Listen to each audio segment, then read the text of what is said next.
Le film commence en 1987 en Italie, où nous rencontrons un prêtre nommé Père Gabriele Amorth. Il est l'exorciste en chef du pape et se rend actuellement pour aider un garçon possédé.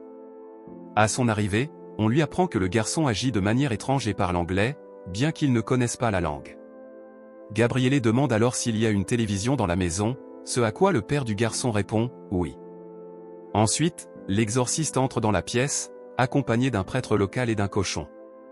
Le garçon possédé commence immédiatement à l'insulter en anglais, mais Gabriele répond en insultant le démon, affirmant qu'il est faible et incapable de posséder quelqu'un d'autre qu'un garçon sans défense. Cela offense le démon, qui prétend être puissant et capable de posséder n'importe qui. Gabriele le défie alors de posséder le cochon. Après de nombreuses provocations, le démon tombe dans le piège et quitte le corps du garçon. Dès qu'il entre dans le cochon, le prêtre local tire et tue l'animal.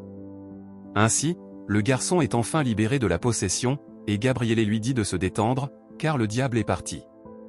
Ensuite, nous rencontrons une femme nommée Julia et ses deux enfants, Amy et Henry, qui viennent d'arriver en Espagne depuis les États-Unis. Le mari de Julia est décédé il y a 1 an, et Henry est muet depuis lors.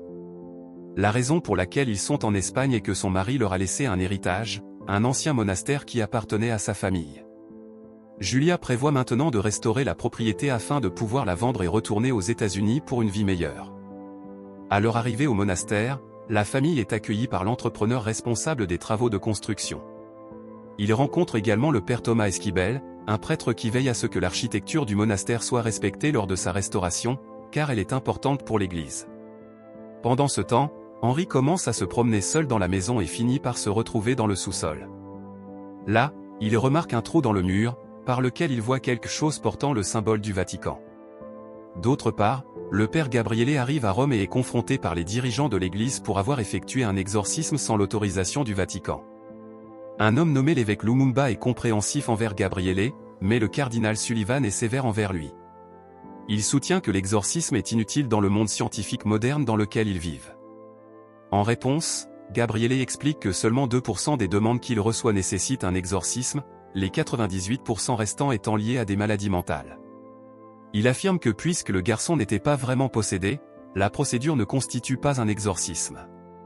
Malgré cela, Sullivan continue à le réprimander, alors Gabriele lui demande si cela concerne vraiment le garçon ou s'ils sont en colère contre lui pour ce qu'il a écrit sur une fille nommée Rosaria dans son magazine.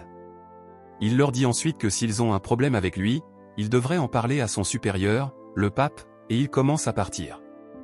Sullivan lui crie de s'arrêter, insistant sur le fait que la réunion n'est pas terminée, mais Gabriele l'ignore et quitte la pièce. De retour au monastère, un travailleur découvre le même trou dans le mur que Henry avait trouvé plus tôt. Il dégage bientôt une zone cachée et allume une fusée éclairante pour voir ce qui se cache derrière les blocs.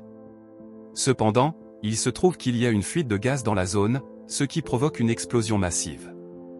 L'homme est gravement blessé dans l'incendie et est immédiatement transporté à l'hôpital. En raison de la gravité de l'incident, l'entrepreneur se rend compte que le site est trop dangereux pour continuer les travaux et annule la restauration. Plus tard, on apprend que l'explosion de gaz a dévasté des murs cachés, libérant un démon dangereux piégé à l'intérieur. Il prend rapidement le contrôle de Henry, le faisant convulser et avoir des crises violentes. Lorsque la famille de Henry se précipite pour l'aider, il parle soudainement d'une voix démoniaque. Il avertit qu'ils mourront tous avant de se griffer violemment le visage. Une Julia terrifiée conduit alors Henry à l'hôpital, où il est sédaté et finit par se calmer. Cependant, après quelques tests, les médecins lui annoncent qu'il n'y a rien de physiquement anormal chez le garçon. Ils expliquent que les crises ont dû être causées par un traumatisme psychologique. Ils lui demandent donc de ramener Henry chez lui et lui prescrivent des sédatifs au cas où il deviendrait à nouveau violent. Plus tard, en pleine nuit, les lumières commencent à clignoter, et Henry fait une nouvelle crise. Julia tente de l'aider, mais il commence à lui dire des choses obscènes, et le mot « haine » apparaît sur son ventre. Elle essaie alors d'appeler un médecin, mais le garçon possédé lui ordonne de faire venir un prêtre à la place. Désespérée, elle appelle le père Thomas et le supplie d'aider son fils. Cependant, lorsque l'homme entre dans la pièce, le démon le jette contre un meuble, affirmant qu'il n'est pas le prêtre dont il a besoin. Quelques jours plus tard, la nouvelle parvient au Vatican, et le pape convoque Gabriele pour l'informer du garçon possédé en Espagne. Il ordonne à l'exorciste de s'y rendre et de gérer la situation, car il est la meilleure personne pour ce travail. Gabriele accepte sans hésitation, mais le pape le met en garde et lui dit d'être extrêmement prudent, car il a un mauvais pressentiment à propos de cet endroit. Il révèle que ce monastère a une mauvaise réputation et a causé de nombreux problèmes par le passé. Après cela, le principal exorciste enquête sur tout ce qu'il peut concernant le monastère et se prépare à se rendre en Espagne. À son arrivée, il est accueilli par le père Thomas, qui semble être un fan de son travail. Le jeune prêtre le conduit ensuite à l'intérieur et lui présente Julia et Amy, toutes deux stressées par l'état du garçon. Après une brève conversation, Gabriele entre dans la chambre de Henri et le trouve assis paisiblement. Il se met directement au travail et commence à réciter une prière, ce qui réveille le démon. Gabriele lui demande ce qu'il veut, et le démon répond « Je suis venu pour toi ». Il parle alors en latin, l'exorciste tentant de tromper le démon pour qu'il révèle son nom. Cependant, le démon répond qu'il n'est pas comme les autres idiots qui pourraient être persuadés de posséder un cochon. Il commence alors à se moquer du prêtre et admet qu'il connaît le nom de Gabriele, ainsi que ses cauchemars et ses péchés. À ce moment-là, le garçon possédé vomit un oiseau rouge de nulle part. Cela choque l'exorciste, qui décide de quitter la pièce. Après avoir envoyé la famille se reposer, Gabriele parle avec Thomas et lui enseigne quelques leçons sur les démons pour qu'il puisse aider lors de l'exorcisme. Il explique qu'ils doivent connaître le nom du démon à tout prix, car c'est la seule façon d'aider Henri. Cependant, Gabriele avertit le jeune prêtre de ne pas regarder le démon dans les yeux ni d'interagir avec lui de quelque manière que ce soit. Il lui demande de se concentrer uniquement sur la prière pendant que Gabriele s'occupe des autres tâches de l'exorcisme. Après cela, les deux prêtres entrent dans la chambre et commencent l'exorcisme. Henri leur lance de nombreuses insultes et blasphèmes, mais les prêtres restent calmes. À ce moment critique, les lumières s'éteignent, et Gabriele remarque Rosaria debout devant lui. Elle l'accuse de l'avoir laissé mourir et affirme qu'il expiera ses péchés. Gabriele répond que ses péchés ont été pardonnés, mais elle réplique qu'au fond, il ne peut toujours pas se pardonner lui-même. Ensuite, le démon se tourne vers Thomas, révélant qu'il a couché avec l'une des filles de sa congrégation et l'a utilisée pour satisfaire ses désirs. Thomas est outré d'entendre cela et ordonne au démon de cesser de parler. Cependant, ce dernier continue à dire des choses obscènes à propos de la fille, poussant le jeune prêtre à bout. Incapable de le supporter davantage, Thomas attaque le garçon et tente de l'étrangler dans sa colère. Cependant, Gabriele intervient et le conduit à l'extérieur pour le calmer. Plus tard, lorsqu'ils sont seuls, Thomas leur parle d'Adèle, la jeune femme mentionnée plus tôt par le démon. Il admet qu'il s'aimait profondément et qu'Adèle lui avait demandé de quitter le sacerdoce pour être avec elle. Cependant, Thomas n'a pas pu le faire, car son amour pour Dieu l'emportait sur son amour pour elle. Il éclate en sanglots, avouant qu'encore après toutes ces années, il se sent coupable de ce qui s'est passé. Ensuite, Thomas s'enquiert de Rosaria, mais Gabriele répond seulement qu'elle était une femme de son passé qu'il aurait dû aider. Il continue en disant que le démon utilise leur passé pour les distraire de quelque chose de plus important. En entendant cela, Thomas se souvient de l'incident survenu quelques jours plus tôt. Il a été repoussé par le démon, qui a affirmé qu'il n'était pas le prêtre désiré. Cela fait réaliser à Gabriele que le démon le cherchait lui, et que le garçon n'est qu'un pion. Il se souvient aussi des paroles du pape et décide d'examiner davantage l'endroit pour trouver plus de détails. Après quelques recherches, Gabriele découvre un puits sec à l'extérieur avec un sceau du Vatican. Il l'ouvre et découvre l'intérieur du puits rempli de crânes. Lorsqu'il y jette un morceau de papier enflammé, une explosion massive de flammes jaillit du puits. Après cela, il emmène Thomas avec lui et lui montre ce site perturbant. Il réalise alors que cet endroit était autrefois le site de l'Inquisition espagnole, l'une des périodes les plus sombres de l'Église catholique. À l'époque, les catholiques tuaient tous ceux qui refusaient de se convertir, et ces crânes doivent être les restes des victimes de ces atrocités. Ensuite, les deux prêtres se dirigent vers le sous-sol à la recherche de réponses et trouvent le site où l'explosion a eu lieu.